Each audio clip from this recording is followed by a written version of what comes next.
often impacts how vividly they tell their stories. Sadly, that's also one of the reasons why these particular sailors were ignored by the world in the first place. When it comes to attracting international media attention, being non-Western and non-English speaking is still a major handicap.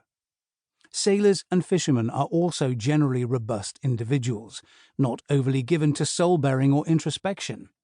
Often, when I asked how they coped in the darkest of times, their answer was that they prayed hard, thought of their families, and told themselves to tough it out. For some, that seemed literally all they had to say on the subject, at least to me anyway. What I have tried to do, though, is convey at least the basics of their ordeals, which, in most cases, is quite horrifying enough. Gathering the story from the viewpoint of their rescuers was rather easier.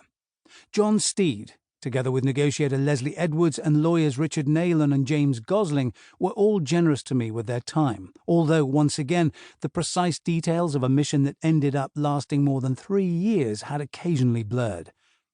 As a result of his own brush with death at the outset of his mission, more of which later, Steed finds his memory sometimes lets him down. Fortunately, he has emails and files which act as a backup.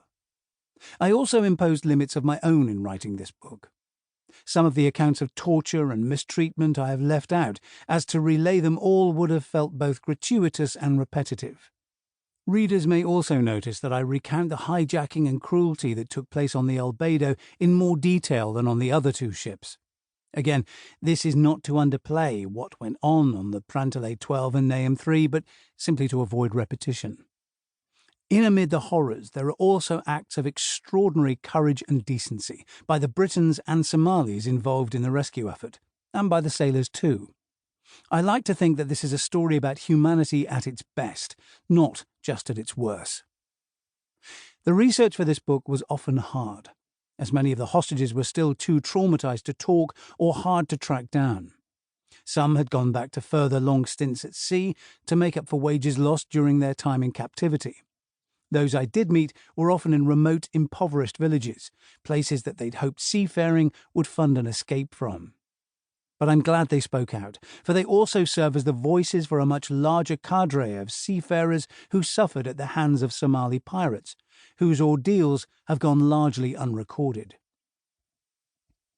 In the 5 years that the piracy crisis was at its peak, roughly from 2008 to 2012, nearly 2,000 sailors were hijacked.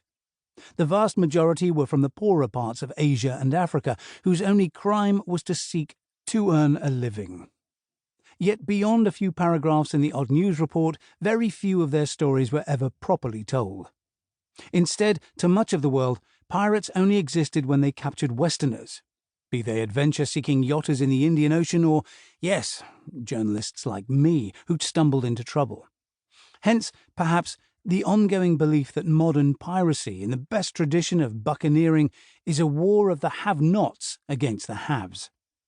The Somalis who manned the pirate gangs were mostly poor indeed, but so too were most of their victims.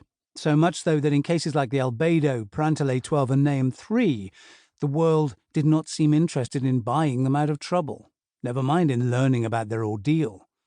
So here, in as much detail as I can manage, is their story. Colin Freeman, London, May 2020. List of key people. John Steed, ex-British military attaché to Kenya and counter-conspiracy advisor to the United Nations.